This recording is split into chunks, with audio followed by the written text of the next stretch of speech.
Suka teriak anti-antek asing. Kini benang merah Amerika Serikat, PKS dan FPI terbongkar. Ditulis oleh tim redaksi jurnal dikutip dari berbagai sumber. Ada kelompok-kelompok yang kemungkinan juga dari luar dengan pendanaan untuk membentuk FPI ini menjadi sebuah organisasi dalam bentuk keislaman untuk berbenturan dengan pemerintah atau dipakailah mereka sebagai sebuah kendaraan. Nah, siapa tokoh-tokohnya ini yang nanti akan dilakukan penyelidikan oleh kepolisian. Kami sangat bersyukur alhamdulillah dan kami sudah menduga memang ini cepat atau lambat akan terjadi, yaitu sorotan dari dunia internasional, terutama dari polisi dunia Amerika Serikat seperti itu. Karena memang arah politik internasional sudah berubah, ya. Di sana Islamofobia sudah terkikis dan sudah dilawan gitu kan. Di sini malah kami menduga sebaliknya seperti itu. Basis moralnya Amerika, terutama pemerintah dalam hal ini Departemen Luar Negeri Amerika untuk membuat laporan tentang hak asasi manusia di seluruh negara termasuk Indonesia itu apa? Apa basis moralnya mereka? Basis hukumnya apa? Mereka juga bukan penguasa PBB kan gitu. Tapi kalau PBB yang bikin laporan sih kita masih bisa atau perlu dengarkan. Yang saya heran justru kalau Amerika nggak menyoroti kasus ini. Karena secara jejaknya di dunia, Amerika adalah negara yang terus-menerus menyoroti masalah HAM di negeri orang lain, tapi lupa dengan masalah HAM di negerinya sendiri. Amerika lewat Departemen Luar Negerinya juga menyoroti pembubaran FPI karena dianggap Indonesia melanggar kebebasan berserikat. Pada akhirnya akan membangkitkan mental semua orang. Coba kalau diputus bersalah, kan itu akan menjadi isu yang akan diramaikan oleh kelompok-kelompok mereka untuk terus-menerus menekan negara. Pegiat media sosial Eko Kuntadi kembali menyentil insiden 6 anggota Laskar FPI yang beberapa saat yang lalu disoroti media asing Amerika Serikat. Media tersebut menuding jika Indonesia telah melakukan pelanggaran HAM atas kasus pemusnahan tersebut. Hal itu disampaikan oleh Eko Kuntadi pada Twitter pribadinya pada hari Senin 18 April 2022. Eko menyampaikan bahwa PKS, negara Amerika Serikat, dan FPI merupakan perpaduan lengkap untuk membuat Indonesia menjadi Suriah. Eko menilai jika Amerika Serikat begitu getol menuding Indonesia melakukan pelanggaran HAM. Sebelumnya dilansir dari republika.co.id, Departemen Luar Negeri Amerika Serikat merilis hasil kasus pelanggaran hak asasi manusia atau HAM di Indonesia pada tahun 2021. Laporan itu diberi judul Laporan Negara tentang Praktik Hak Asasi Manusia tahun 2021 adalah Indonesia. Salah satu yang mendapat sorotan adalah insiden 6 Laskar Front Pembela Islam atau FPI oleh kepolisian.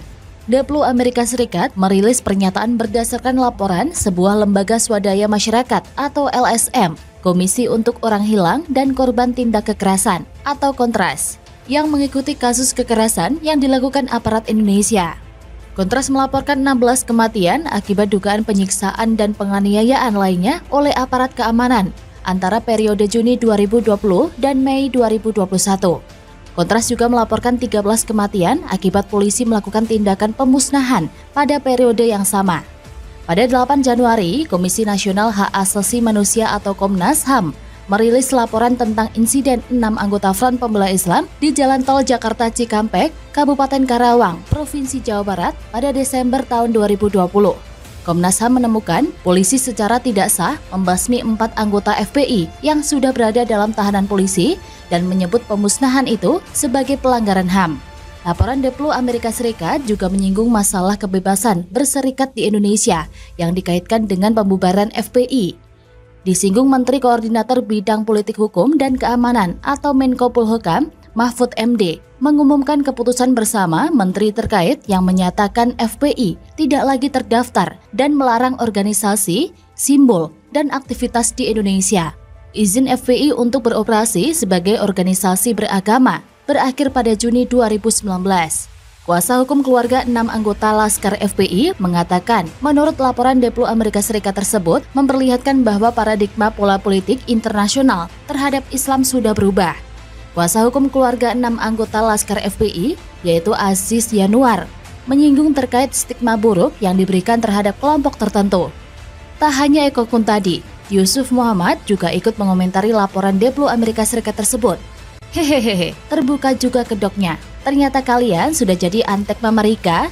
Begitu cuitan Yusuf di akun Twitternya @yusuf_dumdum sembari membubuhkan emotikon tertawa.